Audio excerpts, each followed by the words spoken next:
Over thinking இன்னைக்கு நிறைய பேருக்கு இருக்க ஒரு பெரிய பிரச்சனை. நிறைய பேரை நிம்மதி இல்லாம வச்சிருக்க பிரச்சனையும் கூட. இத பத்தி தெளிவா பேசி இதுல இருந்து வெளிவரதுக்கான வழிகளை ஒரு ஆத்தர் சொல்லி கொடுத்திருக்க புக் தான் ஸ்டாப் ஓவர் திங்கிங். இந்த புக்கோட சம்மரியை தான் இன்னைக்கு நான் உங்களோட ஷேர் பண்ணிக்க போறேன். வணக்கம், உங்க கூட பேசிட்டு இருக்கிறது நான் உங்கள் திரு. ஒவ்வொரு வாரமும் நான் படிக்கிற புக்ஸ்ல இருந்து எனக்கு பிடிச்ச விஷயங்களை நான் உங்களோட தொடர்ந்து ஷேர் பண்ணிக்கிட்டு இருக்கேன். அந்த வரிசையில இன்னைக்கு நம்ம பார்க்க போற புக் தான் ஸ்டாப் ஓவர் திங்கிங். இந்த புக்கோட ஆத்தர் பேரு நிக் ரண்டான். இந்த புக்ல இருந்து ஆத்தர் ஓவர் திங்கிங்க்கு என்னெல்லாம் காசஸ், அதனால நாம எப்படி எல்லாம் அஃபெக்ட் ஆகுறோம் அப்படிங்கறத சொல்றதோட நிறுத்தாம அதுல இருந்து வெளிவரதுக்கு 23 வழிகளை சொல்லி கொடுத்திருக்காரு. சோ இந்த புக் ரொம்பவே ஸ்பெஷல். இந்த புக்ல இருந்து முக்கியமான விஷயங்களை மட்டும் நான் உங்களோட சிம்பிளா ஷேர் பண்றேன். முதல்ல இந்த author cycle of negative thinking, எதிர்மறை சிந்தனைகளின் சுழல் அப்படிங்கறத எக்ஸ்பிளைன் பண்றாரு. அது என்ன இந்த சைக்கிள் ஆஃப் நெகட்டிவ் திங்கிங் அப்படின்னு யோசிக்கிறீங்களா? உங்களுக்கு புரியுற மாதிரி சிம்பிளா நான் சொல்றேன். இந்த சைக்கிள் நம்மளோட ஆக்ஷன்ஸ்ல இருந்து தான்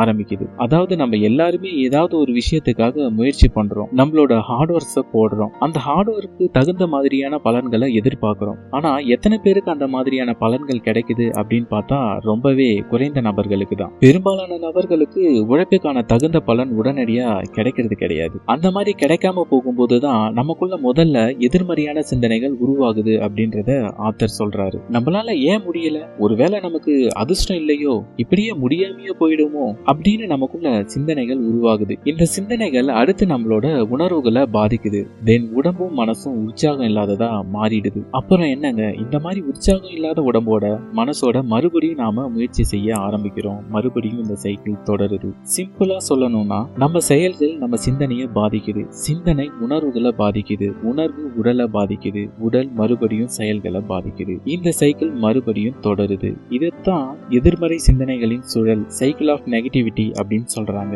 இப்போ சப்போஸ் நமக்கு ஓவர் திங்கிங் இருக்குன்னா, தேவையில்லாம நிறைய விஷயங்களை பத்தி நம்ம மனசுல யோசிச்சுக்கிட்டே இருக்கோம்னா, முதல்ல நம்ம செய்ய வேண்டியது இப்படி ஒரு சைக்கிள்ல நம்ம மாட்டி இருக்கோமான்னு செக் பண்ணணும். ரெண்டாவது, இந்த சைக்கிள்ல எந்த குறிப்பிட்ட கட்டத்துல நாம இருக்கோன்றத ஐடென்டிஃபை பண்றது. இந்த சைக்கிள் ஆஃப் நெகட்டிவிட்டி பத்தி தெரிஞ்சுக்கிட்டோம், இதே மாதிரி ஒரு சைக்கிள்ல தான் நம்ம மாட்டிட்டு இருக்கோன்றதையும் தெரிஞ்சுக்கிட்டோம். இனி அடுத்து இதுல இருந்து எப்படி நாம வெளியே வர்றதுன்னு பாத்தீங்கன்னா, நம்ம ஞாபகத்துல வச்சிருக்க வேண்டிய ஒரே வார்த்தை மைண்ட்ஃபுல்னஸ். மனப்பூர்வமாக நிகழ்காலத்துல வாழ்றது. எஸ், அஃப்கோர்ஸ், மனப்பூர்வமாக நிகழ்காலத்துல வாழ ஆரம்பிச்சாதான் நாம இந்த ஓவர் திங்கிங் சைக்கிளை பிரேக் பண்ண முடியும், நிம்மதியான ஒரு வாழ்க்கைய வாழவும் முடியும். சரி, இந்த மைண்ட்ஃபுல்னஸ் அப்படிங்கறத எப்படி பிராக்டிஸ் பண்றது, நாம எப்படி நம்ம நிகழ்காலத்துல மனசை முழுவதுமா வச்சுக்கிறதுன்னு கேட்டா, அதுக்கு இந்த ஆத்தர் நிறைய வழிகளை சொல்லி கொடுத்திருக்காரு. அதுல முக்கியமான 3 வழிகளை நான் உங்களுக்கு ஷேர் பண்றேன். நம்பர் 1, செல்ஃப் கேர், சுய பராமரிப்பு. நம்ம உடம்பு ஆரோக்கியத்தை, மனசை நம்ம பராமரிக்க ஆரம்பிக்கணும். இதுக்கும் மைண்ட்ஃபுல்னஸ்க்கும் என்ன சம்பந்தம்னு யோசிக்கிறீங்களா? சுய பராமரிப்பு எப்படி மைண்ட்ஃபுல் லிவிங்க்கு உதவி செய்யுது அப்படின்னு நீங்க யோசிச்சீங்கன்னா, நான் உங்களுக்கு ஒரு சின்ன எக்ஸாம்பிள் சொல்றேன். நீங்க ஒரு ரோட்ல நடந்து போயிட்டு இருக்கீங்க, உங்க எதிரில 2 நபர்கள் நடந்து வராங்க. அதுல இடது பக்கம் நடந்து வரவரு நல்ல வெல் குரூம்டா இருக்காரு, ஒழுங்கா ட்ரெஸ் பண்ணிருக்காரு, ஹேர் ஸ்டைல், முகம் எல்லாமே பாக்குறதுக்கு ரொம்ப குரூம்டா தெரியுது. அப்படியே வலது பக்கம் நடந்து வர நபர், அவருடைய ட்ரெஸ்ஸிங் சரியில்லை, அவரோட ஹேர் ஸ்டைல் அப்புறம் முகத்தை குரூம் பண்ணி இருக்க விதமா இருக்கட்டும், எதுவுமே சரியில்லை. இப்போ இந்த 2 நபர்கள்ல யாரு அதிகமா கவலையோட இருக்காங்க, யாரு அதிகமா குழம்பி போய் இருக்காங்கன்னு உங்ககிட்ட கேள்வி கேட்டா யார கை காட்டுவீங்க? கண்டிப்பா வலது பக்கம் நடந்து வந்த தன்னை குரூம் பண்ணிக்காத அந்த நபரை தான். கரெக்டா? இன்ஃபேக்ட் ரொம்ப கவலையில இருக்கவங்க தன்னை குரூம் பண்ணிக்க மாட்டாங்க அப்படிங்கறதும், தன்னை குரூம் பண்ணாம இருக்கவங்க ஏதாவது ஒரு கவலையில தான் இருப்பாங்க அப்படிங்கறதும் இன்டர் ரிலேட்டடான விஷயங்கள். இதைத்தான் உல்டாவா யூஸ் பண்ண சொல்றாரு இந்த புக்கோட ஆத்தர். செல்ஃப் கேர் மூலமா மைண்ட்ஃபுல்னஸ் அச்சீவ் பண்ணவும் சொல்றாரு. அதுக்கு நம்ம என்னெல்லாம் பண்ணணும் அப்படின்னா, முதல்ல நம்ம ஆரோக்கியத்துல கவனம் செலுத்தணும். நம்ம என்ன மாதிரி சாப்பாடு சாப்பிடுறோம், என்ன எக்ஸசைஸ்லாம் பண்றோம், எவ்வளவு தண்ணி குடிக்கிறோம், இது எல்லாத்தையும் ட்ராக் பண்ணி ப்ராப்பரா நம்ம ஹெல்த்தை மெயின்டைன் பண்ணணும். நம்மளோட நீட்னஸ், அப்பியரன்ஸ்ல கவனம் செலுத்தணும். அடுத்தது, நம்ம மனசை காமா வச்சுக்கிறதுக்காக ஏதாவது ஒரு மெடிடேஷனும் பண்ணணும். இந்த 3ஐயும் பண்றதால நம்மளோட செல்ஃப் கேர் அதிகரிக்கும். அது மட்டும் இல்லாம நம்மளோட மைண்ட்ஃபுல்னஸும் அதிகரிக்கும்னு சொல்றாரு இந்த புக்கோட author. Number 2, positive self talk. நேர்மறையாக நம்ம கூட நம்மளே பேசுறது. நம்ம ஏற்கனவே சைக்கிள் ஆஃப் நெகட்டிவிட்டியில என்ன பார்த்தோம்? நம்மளோட லைஃப்ல ஒரு கட்டத்துல நம்ம நெகட்டிவா சிந்திக்க ஆரம்பிக்கிறோம், அந்த சிந்தனையை உணர்வுகளா மாத்த ஆரம்பிக்கிறோம், அந்த உணர்வுகள் நம்ம உடலையும் மனசையும் பாதிக்குதுன்னு பார்த்தோம். இதை பிரேக் பண்றதுக்காக நம்ம கையில எடுக்கிற ஆயுதம் தான் இந்த பாசிட்டிவ் செல்ஃப் டாக். நம்மளே நம்ம கூட பாசிட்டிவான நிறைய விஷயங்களை பேச ஆரம்பிக்கிறது. எக்ஸாம்பிளுக்கு, நான் ரொம்ப தெளிவா இருக்கேன், ரொம்ப தைரியமா இருக்கேன், இந்த தெளிவு துணிவும் தைரியமும் நம்ம அடுத்த முயற்சியை சக்சஸ்ஃபுல்லா மாத்தும். இந்த மாதிரி எல்லாம் நம்ம கூட நம்மளே பேசுறது.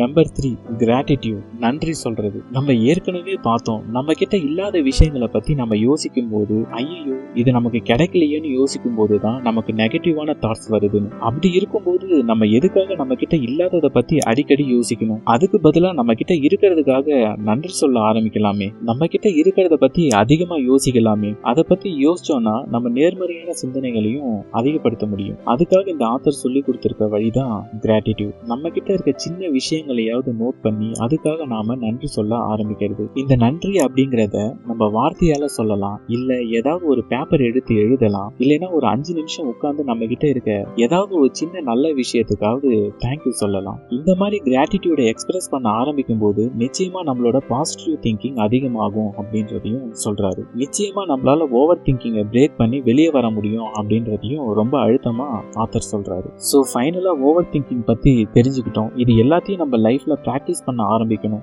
எப்போ நம்ம இதை பிராக்டிஸ் பண்ண ஆரம்பிக்கிறோமோ அப்பதான் நம்மளோட ஓவர் திங்கிங்க்கு ஒரு ஃபுல் ஸ்டாப் வைக்க முடியும் அப்படின்றத ஆத்தர் இந்த புக்ல சொல்லியிருக்காரு. இதுதான் இந்த புக்கோட முக்கியமான விஷயங்கள். மீண்டும் அடுத்த வாரம் வேற ஒரு புக் சம்மரியோட உங்களை மீட் பண்றேன். அதுவரை உங்களிடம் இருந்து விடைபெறுவது உங்கள் திரு. நன்றி.